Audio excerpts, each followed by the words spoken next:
आज अत्यंत आनंदाची पतंजलीच्या माध्यमातून आदरणीय रामदेव बाबाजी आचार्य बालकृष्णजी यांनी अतिशय मोठा mega food and herbal park या ठिकाणी सुरू केलेला आहे। यामध्ये विदर्भातला सगळा संत्रा हा प्रोसेसिंग मध्ये जाऊ शकतो। 800 टनाचं यांचं कॅपॅसिटी आहे। त्यामुळे उलट आपल्याला आता संत्र्याचं प्रोडक्शन वाढवावं लागेल। सगळ्यात महत्वाचं की जो आपला अतिशय छोटा बाजारात न विकला जाणारा संत्रा आहे तोही या ठिकाणी विकत घेतला जाणार आहे। त्यामुळे शेतकऱ्यांना मोठा फायदा होईल आणि केवळ संत्राच नाही तर त्याच्यासोबत सायट्रस फॅमिलीचे जेवढे वेगवेगळे फळं आहेत या सगळ्यांचं प्रोसेसिंग या ठिकाणी होणार आहे। वेगवेगळ्या प्रकारचे अनेक प्रोसेसिंग युनिट्स या ठिकाणी आहेत। सोबतच आत्ताच त्यांनी सांगितलंय की शेतकऱ्यांकरता इथे कोल्ड स्टोरेजची व्यवस्था देखील त्यांनी केलेली आहे। त्यामुळे सगळा संत्रा इथे जमा करून त्याचं सॉर्टिंग ग्रेडिंग देखील इथे केलं जाईल।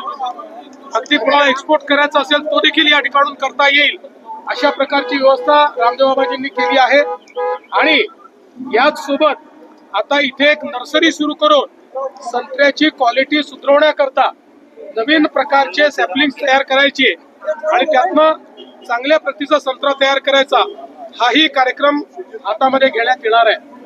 मला आज या गोष्टीचा विशेष आनंद आहे की बाबाजींनी ज्यावेळेस ही जागा घेतली होती आणि फुकटात घेतली नव्हती, टेंडर काढून त्या ठिकाणी पैसे भरून त्यांनी घेतली होती। त्यावेळी अनेक विरोधकांनी टीका केली होती। आज त्यांनी येऊन बघितलं पाहिजे की रामदेव बाबांनी कशा प्रकारे विदर्भातल्या शेतकऱ्याच्या जीवनामध्ये परिवर्तन आणणारा प्रकल्प हा या ठिकाणी सुरू केलेला आहे। शेतकऱ्यांच्या आत्महत्या रोखण्यास कुठेतरी मदत होईल या प्रकल्पाची मोठ्या प्रमाणात मदत होईल। कारण आपल्याकडे अन्न प्रक्रिया केंद्र नसल्यामुळे मोठ्या प्रमाणात प्रॉब्लेम होत होते। एक गोष्ट अजून मला सांगितली पाहिजे की हा हर्बल पार्क देखील आहे। त्यामुळे आम्ही मागे चर्चा केली, गडचिरोली आहे, मेळघाट आहे, या ठिकाणी खूप मोठ्या प्रमाणात आपले हर्बल सगळ्या गोष्टी उपलब्ध आहेत।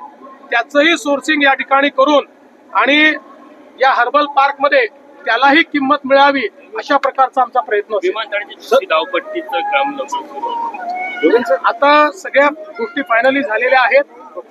फक्त आता हँडिंग ओव्हर करता सेंट्रलच्या कॅबिनेटला प्रस्ताव गेलाय, तो पुढच्या 15-20 दिवसात मान्य होईल आणि त्यानंतर काम वेगाने सुरू होईल।